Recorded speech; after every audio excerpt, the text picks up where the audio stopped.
Muy bien.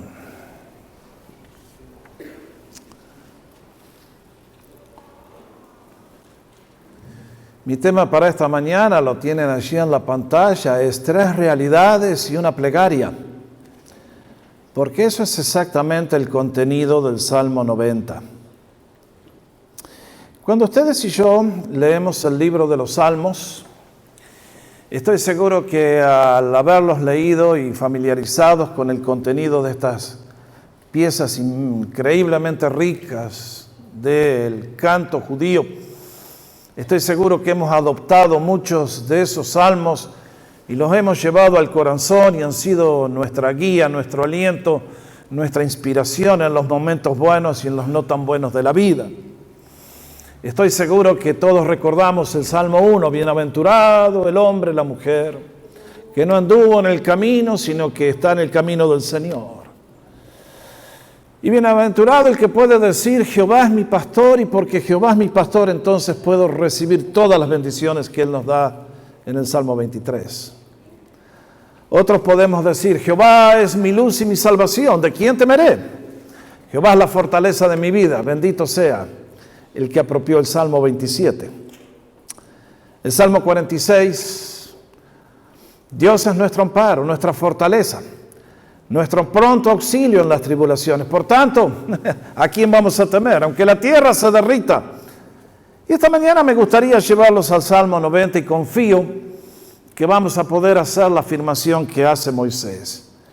Y a partir de este día declarar, Señor, tú eres mi refugio de generación en generación.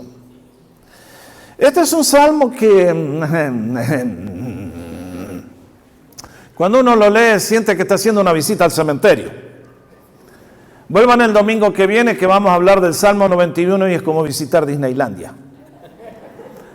O sea, el Salmo 91 nos pone un espejo bastante brutal que muchas veces la gente no quiere observar. El Salmo 91 es todo promesa, es una mejor que la otra. Sin embargo, si nos falta un lado de la moneda, no tenemos la moneda completa. Necesitamos los dos salmos juntos. Así que por eso hoy vemos el 90 y el domingo que viene el 91. Para entender este salmo y la importancia que tiene, creo que antes de considerarlo tenemos que considerar un poquitito quién es el escritor. El encabezamiento contesta nuestra pregunta. Nos dice que es uno de los escritos más antiguos de la Biblia, tiene 3.400 años. Fue escrito por Moisés. Es el único de los salmos que se atribuye a Moisés. Y aquí encontramos como la canción de despedida del hombre, el último mensaje del presidente que se retira de la nación. Moisés evidentemente está en los últimos días de su vida. El pueblo judío ha llegado a las fronteras de la tierra prometida y viendo lo que viene, hace esta oración que ustedes y yo haríamos muy bien en aprender y llevar al corazón. Lo primero que encuentro de Moisés es que ya es un hombre anciano. Ha vivido largos 120 años de vida. Alguien dijo correctamente que la vida de Moisés se puede dividir en 3 etapas muy marcadas. 40 años aprendiendo a llegar a ser alguien. 40 años en el desierto aprendiendo que no era nadie y finalmente 40 años siguiendo a Dios aprendiendo que Él era todo. Y si ustedes miran este mapa, allí está resumida toda la historia de la nación del libro de Hebreos, Éxodo, Números, Deuteronomio. Moisés está a punto, nació en Egipto, guió al pueblo en libertad de la esclavitud y ahora están a punto de entrar a la tierra prometida, están en suelo de Jordania del día de hoy. Y es entonces que Moisés pronuncia estas palabras. Tienen mucha autoridad porque Moisés habla de lo que ha vivido.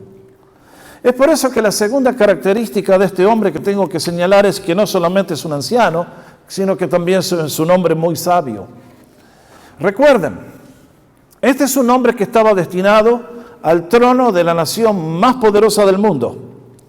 Él había sido preparado en Egipto en las mejores universidades para ser el faraón y sin embargo hizo la decisión de que se iba a identificar con el pueblo al cual él pertenecía y dejó a un lado la gloria de la posición, las riquezas del palacio para identificarse con una nación de esclavos y vivir el resto de sus días en una carpa en el desierto.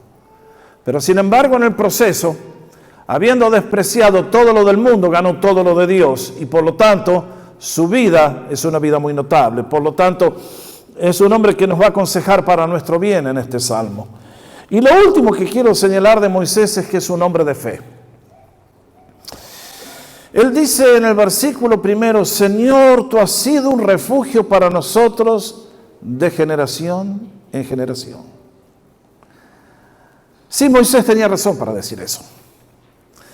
El Señor fue el refugio de él cuando nació. ¿Se acuerdan la historia? Los niños hebreos si nacía un varón, estaba sentenciado a muerte, había que echarlo a las aguas del Nilo y muchos bebés perdieron la vida. Pero Dios preservó a Moisés porque lo tenía escogido para sus planes. Y el Señor fue el refugio de Moisés cuando fue puesto en el palacio, y a pesar de toda la religión satanista que había en ese palacio y de todas las influencias, Dios lo protegió. Y él se identificó con el pueblo de Dios. Y estoy seguro que Moisés, mirando para atrás, puede decir: Señor, tú fuiste mi refugio en los años que estuve en el desierto abandonado, que nadie me conocía, y sin embargo, Señor, me protegiste mientras cuidaba de las ovejas, de las serpientes, me protegiste de 1000 peligros, y tu mano, Señor, fue más poderosa que la de todos los enemigos. Y el Señor, creo que podía decir: Señor, fuiste mi refugio cuando me tuve que ir a enfrentar a Faraón, la potencia más grande del mundo. Y fue tu mano a través de las mías, Señor, la que hizo los milagros. Y vaya show que te mandaste, Señor. Tremendo. Y ahora todos estos años, Señor, hemos caminado en el desierto, nuestro calzado no se ha gastado, nuestro vestido no se ha envejecido. Nos proveíste de manera milagrosa el maná, nos has dado agua de la roca, has hecho milagros. Realmente, Señor, que eres refugio para mí, para la nación, por mis antepasados, Abraham, Jacob, todos, y por todas las generaciones que van a seguir, vas a ser el refugio de aquellos que te llegan a conocer. Y uno dice: Señor, qué lección que nos deja Moisés, porque reconoce que el refugio más grande que puede tener un ser humano no es un castillo de piedra que lo defienda de los ataques de un ejército, no es los millones de pesos que puede acumular en un banco, no es un ejército de soldados y armamentos poderosos, porque esas cosas no nos pueden defender de las tragedias de la vida. Y entonces, mirando al pasado y anticipando lo que viene, dice: Señor, tú eres un refugio para nosotros, tus hijos, de generación en generación. Este es un hombre de fe y vale la pena imitar esa fe. Se los garantizo por experiencia propia. Entonces, con eso nos introduce al Salmo 90. Y quiero hablarles rápidamente de 3 realidades. ¿Cuál es la primera de ellas? La primera realidad con la cual nos confronta Moisés es la eternidad de Dios. Versículos 1 y 2. Antes que los montes fueran engendrados y nacieran la tierra y el mundo, desde la eternidad y hasta la eternidad, tú eres Dios. Bueno, compañeros, acá hay una diferencia entre Dios y nosotros que es un poquito grande, ¿no les parece? Muchos de ustedes tienen casi 100 años, eso es mucho. Usted es jovencito comparado a Dios. Es el único consuelo que podemos tener en esta época.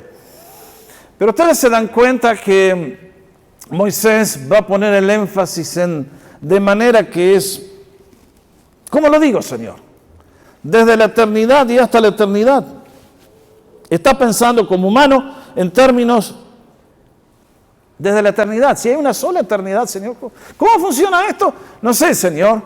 Pero una cosa es cierta, que antes que el mundo fuera creado, antes que el tiempo se engendrara, antes que el espacio apareciera, allí estabas tú, Señor.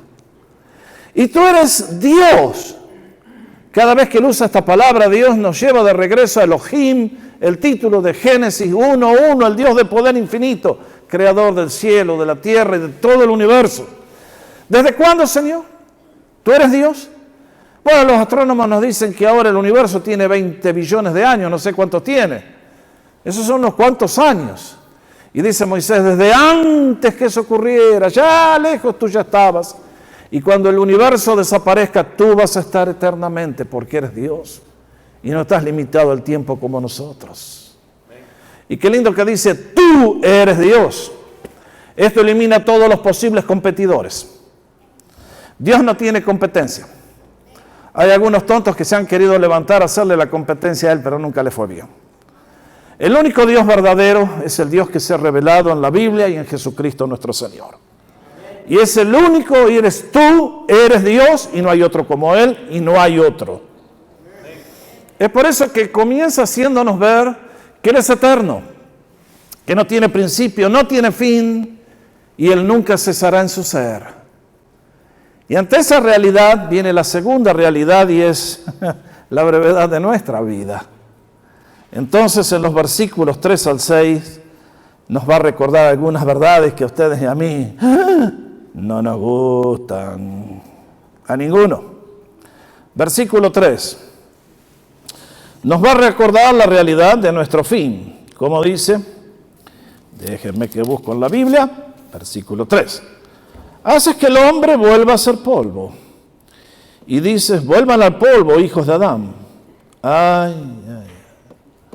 Qué triste, ¿no? Del polvo fuiste tomado y al polvo volverás. Dios pasó esa sentencia. A lo largo de este salmo, parece que Moisés viene recapitulando el libro de Génesis. En los dos primeros versículos, al mirar a la creación, mira Génesis capítulo 1 y 2. Al llegar a este versículo, parece que recuerda Génesis capítulo 3, la caída del ser humano en el pasado y la sentencia de la cual nadie se ha escapado. Y dice, ustedes y yo tenemos término. Eso es lo frustrante de la vida. Es lo que nos llama a la responsabilidad y a actuar correctamente. Porque mientras un día vamos a vivir eternamente en la presencia de Dios, en este mundo estamos limitados al tiempo y a que nuestra vida tiene fin. Y luego nos va a hablar con dos comparaciones, fíjense, de lo que es la brevedad de nuestra vida. Versículo 4, ¿con qué la compara? Con las vigilias de la noche. Porque 1000 años ante tus ojos son como el día de ayer que ya pasó, y como una vigilia de la noche. 1000 años. Creo que hace referencia a Génesis 5. ¿Quién vivió en Génesis 5 hasta los 969? ¿Se acuerdan? Matusalén fue el que más vivió. Miren si pudiéramos vivir 900, ¿no les gustaría? Poder ver los nietos, tataranietos, tatara, Qué lindo sería. Hacer la reunión familiar y tenemos que una ciudad entera se congrega. Qué lindo debe haber sido. Pero de todas maneras Matusalén murió. Y si viviéramos 1000 años, 10 siglos, nuestra vida comparada a la eternidad de Dios sería nada. Lo compara a una de las vigilias de la noche. El pueblo judío dividía la noche en periodos de 3 horas. Eso era una vigilia. Y dice, Señor, a la luz de tu eternidad, nuestra vida es nada. Es una cosa que se desaparece así.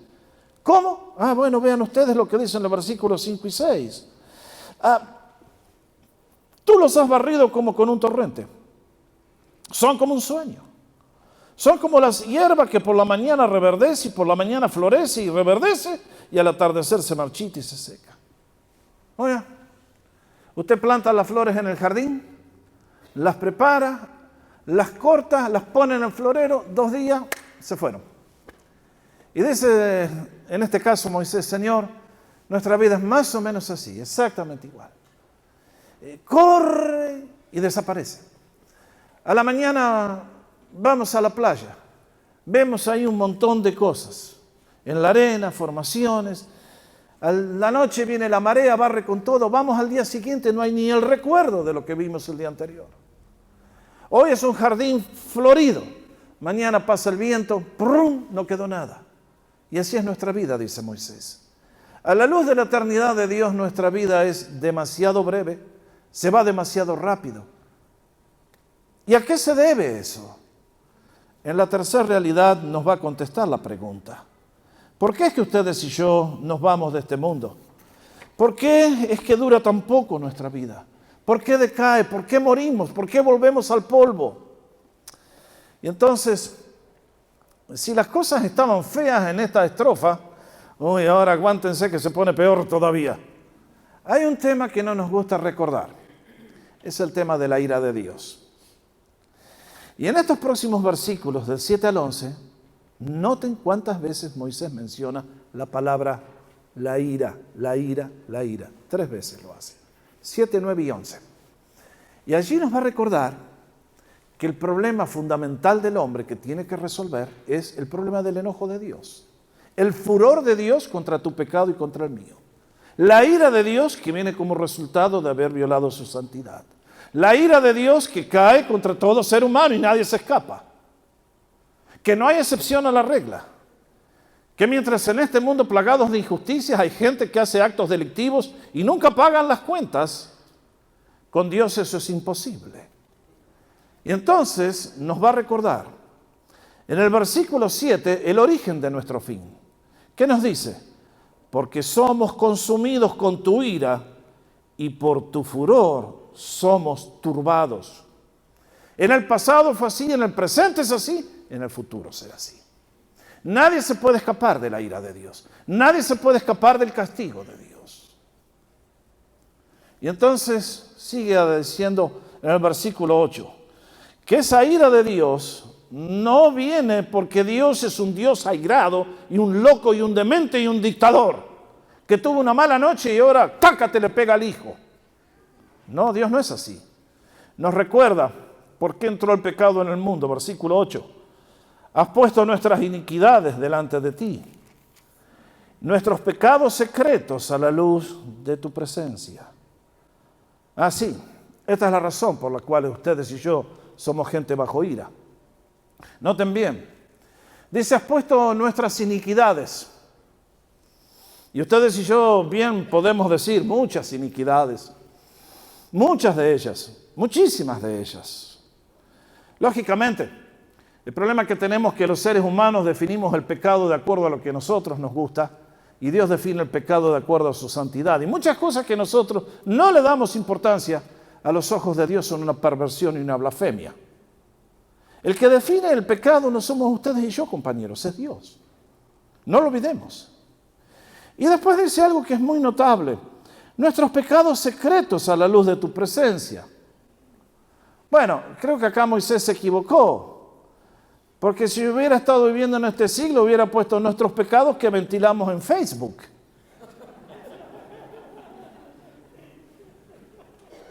¿No estamos viviendo en una generación de pavos y tontos como no ha habido otra? De gente que peca y lo publica en Facebook. ¿Ustedes pueden entender eso? ¿Escucharon la cantidad de gente que los atrapa a la policía porque van y roban y después ponen la foto en Facebook? ¿Cuán imbécil hay que ser para hacer eso? Todos los días salen las noticias. Robó una cámara de seguridad, la puso en Facebook para venderla, vino la policía y la atrapó. Y publicamos, ay, salí con mi novio y estoy embarazada. No estoy casado, pero qué lindo, ya estoy embarazada. No tenemos la más mínima noción de lo que Dios requiere y de lo que Dios demanda. Hacemos atrocidades y pensamos, everything is fine. Somos una generación pervertida como ninguna ha habido en la historia posiblemente. Y porque estamos tan lejos de Dios, es que nos va como nos va. Y la oscuridad ha llegado a nuestra vida y la oscuridad está llegando a todos los niveles. Y muchos vivos la tienen escondida, pero acá nos dice Moisés, has puesto nuestros pecados secretos a la luz de tu rostro.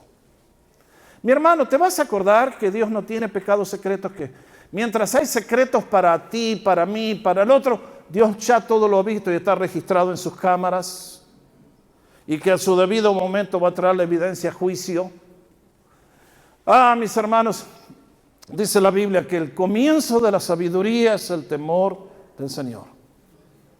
Y realmente que ya lo vamos a ver. Pero realmente Moisés dice, Señor, nuestras iniquidades están todas como un libro abierto delante de tus ojos.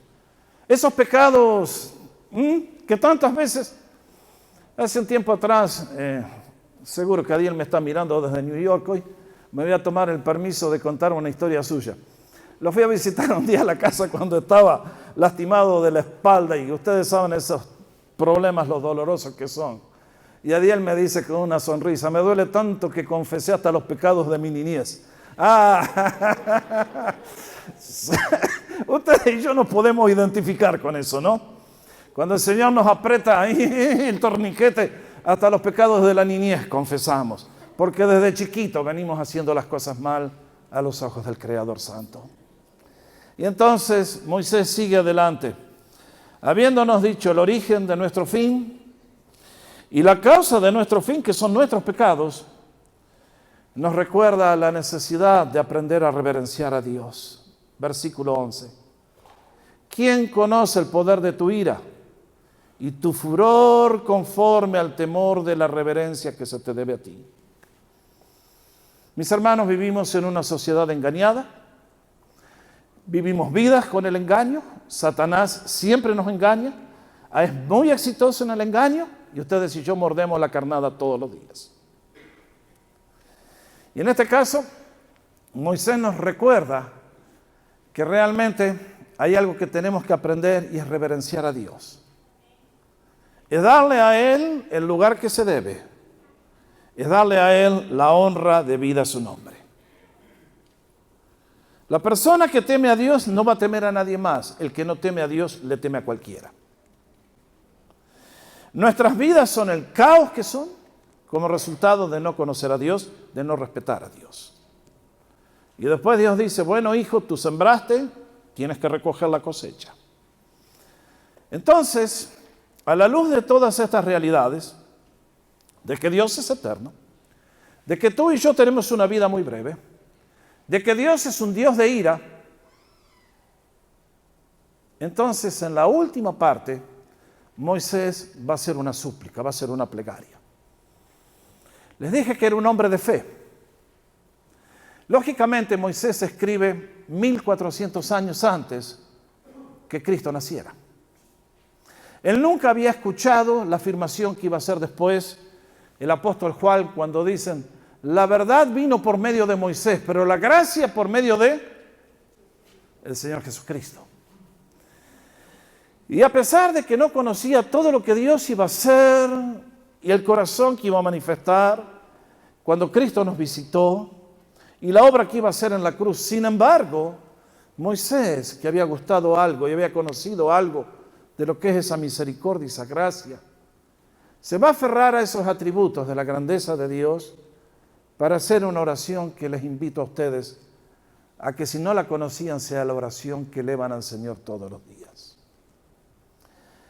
Voy a señalar 4 verbos que son los que nos dan una idea de las 4 peticiones que hace este siervo notable de Dios. En primer lugar, versículo 12, el verbo que tenemos que señalizar es enséñanos. Enséñanos a contar de tal modo nuestros días que traigamos al corazón sabiduría. Enséñanos. El problema es que nosotros no queremos aprender. Yo me encuentro como profesor que tantas veces los alumnos no quieren aprender lo que uno tiene que enseñarles. Quieren pasar lo más rápido que puedan haciendo el menor esfuerzo y que uno les ponga una A. Y muchas veces los seres humanos somos así en todas nuestras cosas. Aquí el salmista está haciendo referencia a algo que es tremendamente vital. Ya que Dios es eterno y que mi vida es breve y que vuela a toda velocidad, aquí me da el secreto de una vida sabia y bien vivida. ¿Cuál es? Enséñame a contar nuestros siglos. No, porque no tenemos un siglo para vivir. Enséñame a contar los años. No. Enséñame a contar los meses, tampoco. La semana, no. Porque la vida se gana un día a la vez. Mis hermanos, el ayer ya voló, no lo podemos redimir. El mañana no ha llegado y no sabemos lo que nos depara. El único día en el cual podemos hacer un impacto y algo significativo con nuestra vida es ¿cuándo? Hoy. No tenemos otro día. Entre el peso de esa eternidad que se fue y el peso de la eternidad que viene, hoy es el momento de ganar la batalla. Por eso fíjense qué sabiduría la de Moisés, porque dice, enséñanos a contar nuestros días. ¿Qué pasa? Cuando somos jóvenes, ¿qué miramos? ¿Al presente? Miramos al futuro, allá va a ser lindo, cuando tenga plata y cuando me gradúe de la universidad y cuando tenga y haga. ¿Y los viejos para dónde miramos? Para el otro lado. Porque tantas veces, dependiendo de la edad, por supuesto, lo mejor ya pasó. Y adelante lo que viene. Y ustedes saben, y salud declinante. Y sin embargo, Moisés nos dice, no cometamos ninguno de los dos errores. Pidámosle al Señor que nos dé la sabiduría de ganar este día, porque es el único que tengo. Tenía uno de mis profesores que cuando estudió este salmo nos contaba que desde ese día calculó los 2 días que le quedaban de vida hasta que cumpliera 70 años. Y nos decían que era 11.000 en ese momento. Y que cada día que pasaba lo iba tachando. Ustedes y yo hemos comprado tal vez uno de esos calendarios que se venden y dicen, enero 1, quedan 365. Enero 2, quedan 364. Y uno dice, es medio morboso eso, pastor. No, eso es ser sabio. Porque la vida se nos discurre un día a la vez. Y ustedes y yo no podemos influenciar el futuro ni recuperar el pasado, pero sí podemos hoy hacer decisiones y vivir de una manera que agrade a Dios y tener una vida que le agrada a Él y ser bendecidos. Por eso nos dice, enséñanos a contar de tal modo nuestros días. De tal modo. A vivirlos con entusiasmo, a vivirlos con pasión, porque estoy viviendo para Cristo si le conozco. Y si estoy sirviendo al pecado, ¿qué va a quedar de mi vida? Bueno, lo mismo que queda en la playa una vez que pasó la marea. Ustedes y yo queremos ganar la vida. Queremos que cada día, sea lo que hagamos, si lo hacemos para Dios, sepamos que estamos haciendo algo de valor eterno y significativo. Y que Dios un día, todo lo que hayamos hecho para Él, lo va a recompensar como Él sabe recompensar. Así que lo primero que necesitamos es un corazón sabio. Esta palabra sabiduría es un término muy rico, no tengo ganas de explicarlo hoy, les voy a decir solamente una cosita. El corazón sabio, de acuerdo al Antiguo Testamento, es una persona que tiene skills en las manos. Es alguien que sabe hacer una obra de arte bellísima. Si leen Éxodo van a encontrar que cuando se construyó el tabernáculo, Dios tomó a un hombre llamado Bezalel y le dio espíritu de sabiduría para que pudiera hacer todos los cortinados del templo, todo lo que necesitaban, muebles. Y lo que Dios quiere hacer contigo y conmigo es exactamente lo mismo si tú y yo hacemos las elecciones correctas. Danos un corazón de sabiduría para vivir la vida como debe ser vivida bajo la bendición de Dios. Primera oración, enséñanos. ¿Podemos hacer esta oración? ¿Nos interesa hacer esta oración? Hay que ser humilde para hacer esta oración. El hombre arrogante no la hace. La mujer autosuficiente nunca la va a hacer. Solamente la gente que comprende su fragilidad, la brevedad de su vida y el furor de Dios, dicen, Señor, enséñame, porque yo quiero que tú seas mi refugio y quiero tener tus recursos. Segunda oración, ¿cuál es? Vuelve, Señor. Les voy a dar una mejor traducción. Señor, levanta el pie del acelerador. ¿Les gusta más?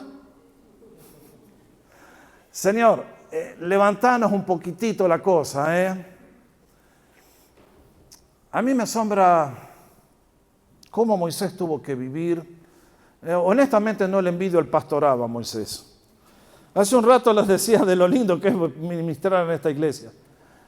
Pero se imaginan que a él le tocó guiar a esa congregación de 2 millones de personas y un día hicieron una mala decisión y Dios los condenó a morir, a todos los de 20 años para arriba, a morir en el desierto. El libro de Éxodo y de Números nos recuerdan que era 1.000.000 de hombres, 600.000 hombres, sin contar mujeres y niños. Bueno, vamos a suponer que hayan sido 500.000 hombres, más 500.000 esposas, más algunos que ya estaban medio creciditos. Si había 1.000.000 de personas, digamos, alguien hizo el cálculo, que en 38 años, siendo que todos tuvieron que morir, Moisés tenía que hacer 87 funerales por día. ¿Les gustaría ser pastor de esa iglesia? No, gracias, denme en Comunidad de las Américas. Que somos una congregación de gente joven. Pero a Moisés le tocó ver con tristeza aquella generación que no estuvo dispuesto a tomar la tierra y lo perdieron todo. Y mis hermanos, nunca olvidemos esto. Aquella nación no perdió la tierra prometida por adulterio, por fornicación, por robar, no. La perdieron porque cuando tuvieron la oportunidad de ir a tomar la tierra, se asustaron frente a los gigantes. Los gigantes eran más grandes que el poder del Dios infinito que habían visto pasar las plagas en Egipto. Y aquel espíritu los llevó a la muerte. Y mis queridos, quiero decirles que en el día de hoy la cosa es exactamente igual. El mundo sin Dios vive de una manera chata, muerta, sin grandeza, mediocres eternos. Son como el animal que come, pasa, muere y se va. Ustedes y yo, porque conocemos a Dios, hemos sido llamados a otra cosa, a vivir la vida en un nivel creciente de gloria. Y es por eso que va a pedir, vuelve Señor, ¿hasta cuándo? Compadécete de tus siervos. Ah, sí, Señor. Es cierto que tú muchas veces nos haces pasar momentos difíciles y de prueba para desarrollar las cualidades que quieres que desarrollemos para ser semejantes a Cristo. Pero nos dice, sácianos por la mañana con tu misericordia y cantaremos con gozo y nos alegraremos todos nuestros días. Y ustedes y yo que hemos conocido al Señor Jesús, yo puedo dar testimonio, honestamente, mirando hacia atrás, que el Señor ha tratado así conmigo. ¿Alguien puede decir amén? Diciendo, a mí también me trató de la misma manera. Que no me ha tratado de acuerdo a mis iniquidades, sino que me ha dado mucho más de acuerdo a su misericordia y a su bondad. Y que cada día, denle la gloria al Señor, amén, a Él. Y que cada día nuestra vida, en lugar de ser un cementerio viviente, pasa a ser una experiencia de gozo. Porque tú y yo honramos al Señor con nuestra fe y el Señor bendice de una manera mucho más grande que lo que podemos conocer o anticipar. Por eso dice, y cantaremos con gozo y nos alegraremos todos nuestros días. ¿Por qué venimos los creyentes a darle gracias al Señor a la iglesia? ¿Por qué lo hacemos? Porque hemos gustado su bondad en nuestra vida. Nos ha perdonado y nos va a perdonar otras tantas más. Así es su gracia. Así es nuestro Dios. Y sigue diciendo, alégranos conforme a los días que nos afligiste y a los años en que vimos adversidad. Si los seres humanos nos fabricamos el hoyo donde morimos, nos creamos los problemas. Y aquí hay un peligro, porque hay mucha gente que viene a hacer esta oración, pero mal hecha. Miren, todos los domingos acá hay gente que viene a pedirle a Dios, Señor, haceme feliz en el chiquero. Son como el hijo pródigo, ¿se acuerdan? Que salió de la casa y terminó en el chiquero cuidando cerdos. Y hay mucha gente que quiere que Dios lo haga feliz en el chiquero. Y van a hacer esta oración diciendo, Señor, dame gozo y alegría. Pero yo no quiero cambiar, Señor. Cambia a mi esposo, cambia a mis hijos, pero yo quiero seguir siendo la misma bruja de siempre.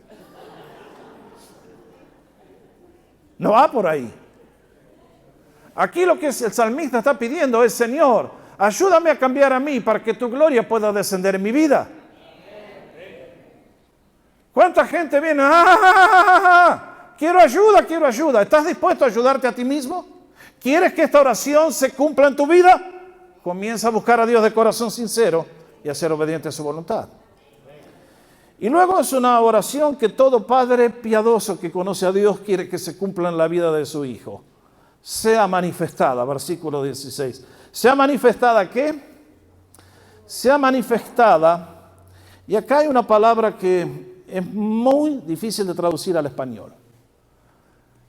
Es la gloria tuya, la luz tuya, lo lovely que eres, Señor, lo amoroso que eres, lo maravilloso que eres. Que esa gloria se manifieste a tus siervos y que esa majestad pase a tus hijos, a sus hijos. ¿Conocen una oración mejor que esta? ¿Cuál es la mejor oración que podemos hacer para nuestros hijos? Que la gloria de Dios sea sobre ellos. Si la gloria de Dios es sobre ellos, no necesitan ni de la cuenta bancaria, ni de la... Porque el que tiene a Dios es indestructible, como Moisés fue indestructible. Y ustedes lo que yo tenemos que orar, mis queridos, es orar para que la bendición de Dios pase de generación en generación. ¿A cuántas generaciones vas a bendecir con tu vida de oración? ¿Hasta dónde te da la fe? Yo siempre les he contado que un día nos juntamos con los papás de Frances y les he contado esta historia varias veces porque el Evangelio entró en Inglaterra hace muchos años en la familia y no sé cuántas generaciones para atrás eran todos ya personas que están sirviendo a Dios. Como ustedes les sirven, ninguno con título de pastor, pero todos sirviendo al Señor. Y puedo dar con gozo el reporte de que en el día de hoy, tanto de mi lado como del lado de Francis, todos nuestros hijos y nietos, los de nuestros hermanos y cuñados, todos están sirviendo al Señor. Y tienen hogares prósperos y hogares bendecidos y vocaciones que les va bien y todos están haciendo un impacto. ¿Quiere eso usted para su hijo? Yo no les creo. No les creo porque nunca vienen a pedir esa cosa a la iglesia cuando yo pido que oren. Yo pido, vamos a orar, hermano. Señor, dame pan que no tengo y dame trabajo. Eso está bien, hay que orar cuando hay hambre, comprendo, mi hermano. Pero ¿cuándo vas a entender que eso es una pavada a los ojos de Dios? Eso es cambio chico, nene. Despertate, querido. Dios a tus finanzas, eso es lo menos. ¿Entendelo? Yo lo tuve que aprender igual que ustedes. Yo cuando hablo así es porque primero me prediqué a mí años atrás. Un día estaba allá en Vancouver y fue un año, otra que vacas flacas. Estábamos estudiando y nos lanzamos a estudiar y en ese año con Francis no nos compramos nada. Pagábamos la renta, gasolina para el auto, a comer, a la escuela a estudiar. En pleno invierno andaba con un pantaloncito de verano que me congelaba. Así que yo también las he pasado, así que yo no hablo porque el pastor tiene los millones en Suiza. Amén, amén, hermano, créalo. Dale. No tengo, si me dan vuelta no se me cae un cobre, quédese tranquilo, vamos. Pero mi hermano, un día estando en esa condición de rotoso, pobre, desgraciado,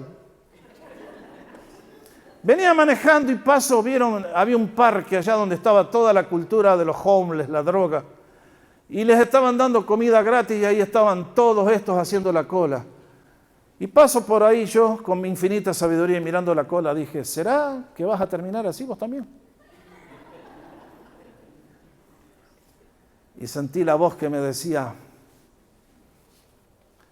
¿qué clase de Dios te crees vos que tenés?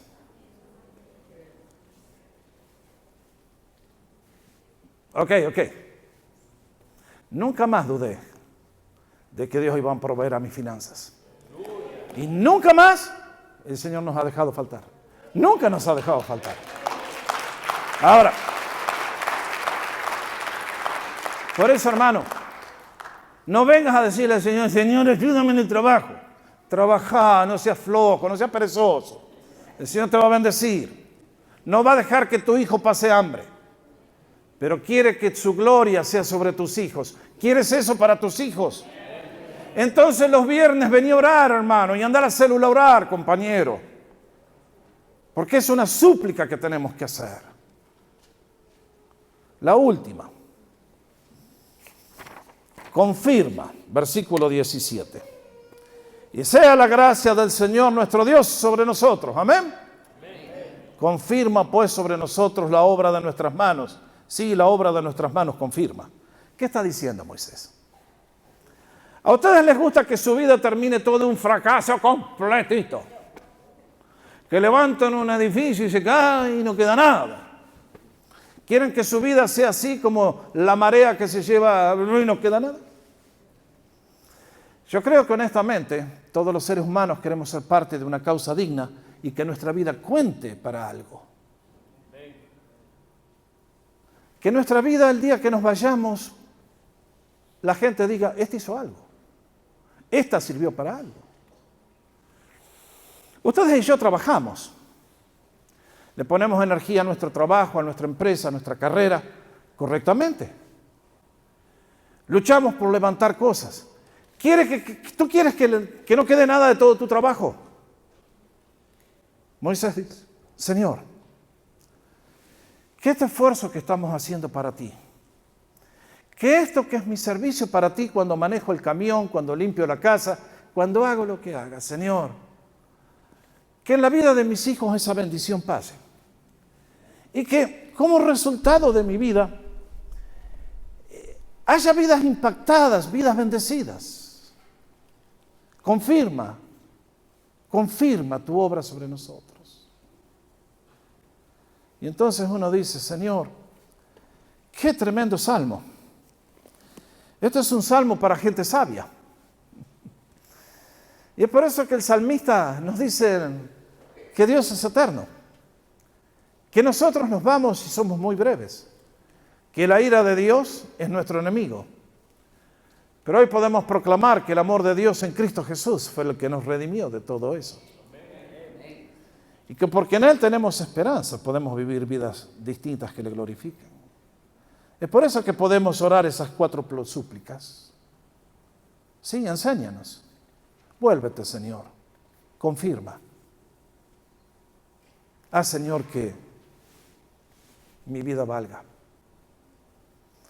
Les dije hace un instante que anhelaba que este salmo pueda ser parte de su colección personal. Para mí es parte muy preciosa.